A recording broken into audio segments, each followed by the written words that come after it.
ese gigantesco caballo, estaba pensando en un gatamelata italiano, en realidad, ¿no? Un héroe renacentista italiano, y por eso es un percherón, con unos vasos muy grandes. En realidad no es un caballo criollo, que es lo que habían acá, Claro. ¿verdad? Pero en algún momento de la historia uno se da cuenta que intentando de alguna forma llenar de mármol al héroe, ¿tá? Se lo coloca siempre en lugares muy grandilocuentes, ¿verdad? Siempre el mármol, el bronce. Entonces, en realidad no es Artigas el que está ahí, es su cara, ¿no? La cara que nosotros en realidad hemos apadrinado, ¿no? Los uruguayos creemos que la cara de Artigas era así, pero en realidad no hay ninguna pintura al natural de Artigas, ¿verdad?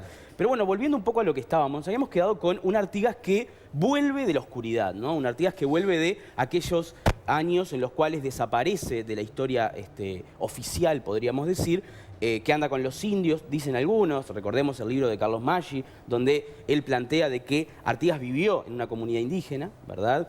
Obviamente esto ha sido rebatido por otros historiadores y se ha generado una lucha intelectual bastante interesante. Yo siempre digo lo mismo, me parece que de la lucha intelectual, de esa dialéctica, es que surge el conocimiento, ¿verdad? Entonces me parece que es muy sano, ¿no? Preguntarse, bueno, ¿dónde estaba Artigas en aquellos años? Sabemos que era contrabandista, cosa que antes se negaba, hoy ya lo sabemos. Sabemos que se hizo hombre entre los gauchos, entre los indios. No sabemos exactamente si tuvo un hijo llamado el Caciquillo, como plantea Maggi, pero sí sabemos que estuvo con los indios, porque de hecho había un grupo de lanceros charrúas que lo perseguían en época de revolución y que lo cuidaban. Así se le decía, ¿no? Que lo cuidaban. 500 lanceros que andaban siempre alrededor, por ejemplo, del éxodo, de la redota, andaban alrededor, ¿verdad? Pero en aquellos años, Artigas se convierte en una cosa que se llama caudillo. Y acá me quiero detener un poquito, porque me parece que es interesante el relato, pero también la contextualización, perdón, de ese relato. Un caudillo es un fenómeno latinoamericano, más allá de que caudillo es un término que viene de la España medieval y tiene muchos puntos de contacto con la España medieval, pero básicamente es un concepto latinoamericano. ¿Qué es un caudillo? Si uno lo busca en el diccionario aparece como jefe militar. Pero no es solo un jefe militar, es un líder, ¿verdad? Con todo lo que engloba ser un líder en aquella época. Y de alguna forma el caudillo es aquel que posee determinadas características que lo hacen querido y respetado en aquel contexto. ¿Qué quiero decir? Era buen jinete. Esa es una característica querida y es una característica muy importante para ser respetado campo adentro en aquella época. Era buen jinete, buen lazador, buen lancero, manejaba muy bien el facón, por ejemplo. Era muy viril con las mujeres. En una sociedad machista y patriarcal, ¿verdad? Esa es una característica muy respetada por los iguales, ¿verdad? Pero hay otra cosa interesante y es, por un lado, la retórica, ¿no? El arte de discursar, ¿verdad? Artigas tenía, obviamente, un capital cultural muchísimo más alto que el resto de los gauchos, ¿no? Por lo tanto, él discursaba muy bien y los convencía. También hablamos antes de lo que eran los orígenes de la familia, también de la educación que había recibido y demás, ¿no? Exacto. Entonces, ahí él tenía como un bagaje cultural mucho más importante e intenso que el resto de los gauchos que lo perseguían y lo seguían, ¿verdad? Pero hay otra cosa importante que tiene que ver con la magnanimidad del caudillo. El caudillo no es un matón, no es Billy the Kid, no es Robert Ford, no es un matón simplemente, sino que es un hombre que tiene una idea de justicia. Vos podés estar de acuerdo con esa idea de justicia o no, pero tiene una idea de justicia, ¿no? Entonces, para hacerlo muy simple, imaginemos entrar a una pulpería, ¿no? Y en esa pulpería el matón agarra al más débil y le da una paliza para quitarle algo. El caudillo defiende al más débil.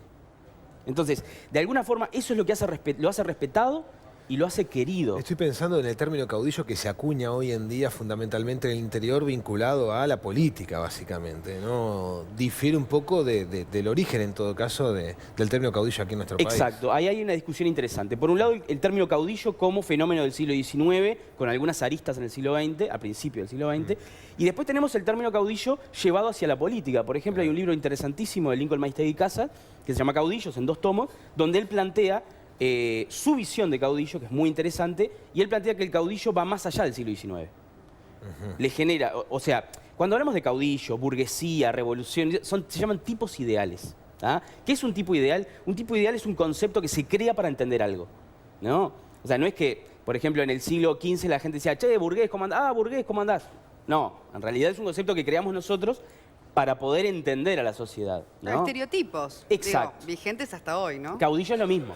¿Por qué? Porque podría decir un televidente enojado, pero pará, ¿cómo me vas a comparar a Artigas con el Goyo Suárez, del cual hemos hablado acá bastante? No, no, eran diferentes, obviamente, pero podemos encasillarlo por determinadas características de cada uno en un tipo ideal que se llama caudillo. Y en este caso, Artigas en esos años se convierte en un caudillo, ¿verdad? Por eso, cuando en 1797 se acoge a los beneficios del indulto dado por el virrey para ser blandengue, ¿no? En el cual ya hemos hablado que se le perdonaban los delitos, con él van un montón de, y voy a citar textual, mozos alucinados.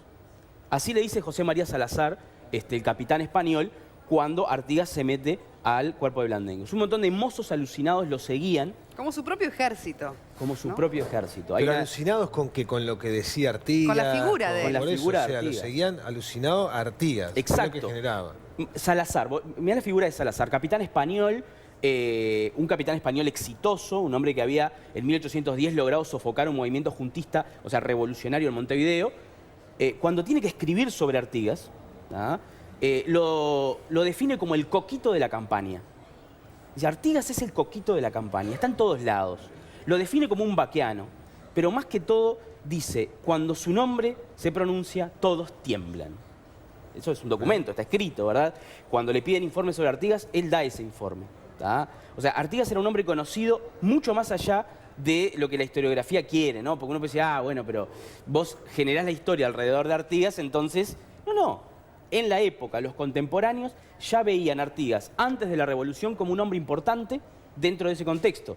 Y no es casualidad que en 1811, cuando Mariano Moreno, desde Buenos Aires, hace lo que se llama el Plan de Operaciones, que es un plan para generar la revolución en toda América Latina, él plantea que en la banda oriental hay que contactar a José Rondó y a José Artigas. O casualidad que Artigas es el jefe de los orientales y Rondó, a pesar de ser porteño, es un hombre fundamental en la historia de la Revolución Oriental, por ejemplo, ¿no? Entonces, ese Artigas, ese caudillo, ese hombre que había vivido del contrabando, que estaba entre los 5 más buscados en la época, se hace blandengue, blanquea su historia y vuelve a Montevideo.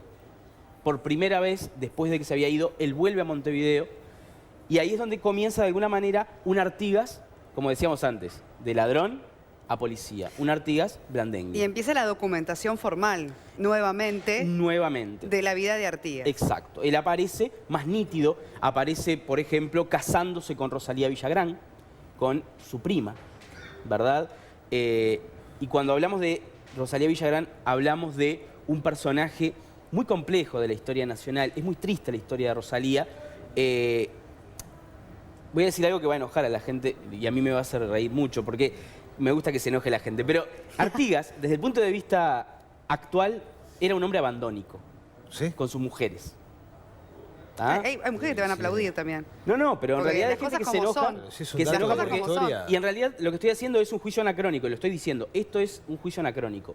Pero, igualmente, cuando uno analiza la historia de las mujeres de Artigas, hay varios libros que han salido, uno de Marcia Collazo, hay unos cuantos libros que han salido sobre el tema, uno ve que sistemáticamente Artigas abandona a todas las mujeres que tiene, ¿no? Inclusive a Melchora Cuenca, que vivió y convivió con él en Purificación, con el cual tuvo 2 hijos, también la abandonó cuando se fue a Paraguay y la dejó con los 2 hijos pasando hambre. ¿Tá? Más allá de que es un juicio anacrónico, hay que saberlo, ¿no? Todas estas cosas hay que saberlas. Y en el caso de Rosalía Villagrán, era la prima directa de Artigas.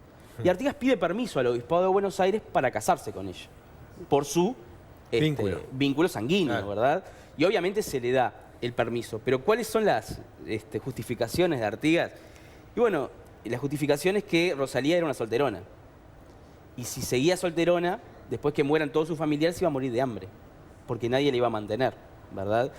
Rosalía Villagrán no era una mujer vieja, pero para la época sí lo era. Era una mujer de casi 30 años. Y en aquella época se casaban con 15, 16, ¿no? Entonces, de alguna forma, Artigas lo que plantea es, bueno, ella es mi prima, pero yo quiero cuidarla. Y entonces se casa. Qué generoso. Muy generoso porque tuvieron 4 hijos, ¿no? Se ve que le gustó, en realidad, esa relación, porque tuvieron 4 hijos, de los cuales murieron 2. Y es la historia muy, muy, muy desgarradora de Rosalía Villagrán cuando mueren sus 2 nenas. Una primero, con 1 mes, y la otra con un poco más. Cuando muere la segunda ya se va la niña y se va su cordura también, porque según cuentan las crónicas, ella siguió con aquel bebé muerto haciendo las cosas como si no estuviera muerto. Y nadie le podía hacer creer realmente de que se había ido, ¿no? Es muy triste esa historia. También hay alguna obra de teatro que habla al respecto o algún libro. Ahora, es interesante porque también todo esto que vos decís, esto se tiene que saber sobre la figura de Artigas. Pone en el tapete este debate que seguirá vigente sobre hasta qué punto tenemos que estar informados del ámbito privado de las personas públicas, ¿no? Algo que en campaña política se da permanentemente, es decir, esa cosa de hasta dónde es importante saber sobre un candidato a presidente.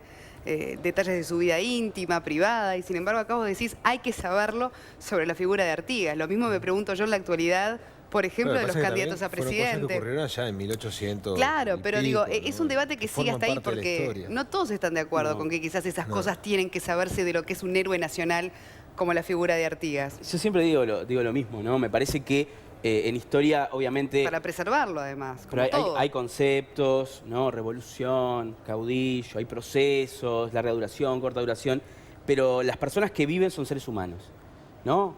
Robespierre era un ser humano, Artigas era un ser humano, y entonces me parece que también su vida nos explica parte de su pensamiento, ¿no?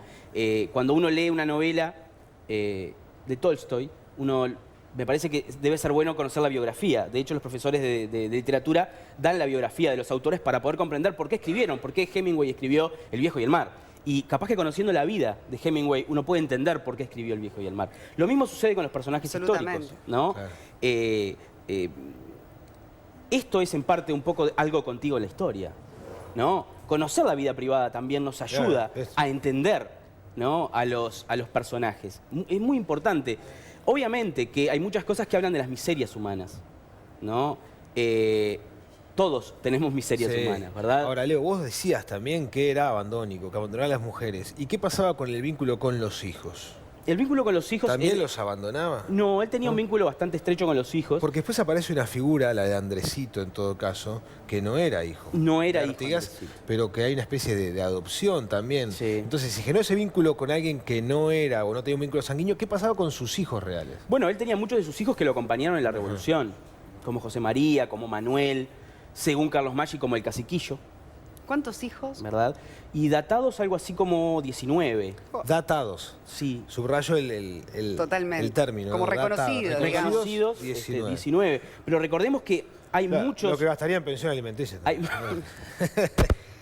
Muchas mujeres querían tener hijos con los caudillos justamente por eso. Claro. No por el concepto de pensión que no existía, sino por el tema de tener un hijo del caudillo.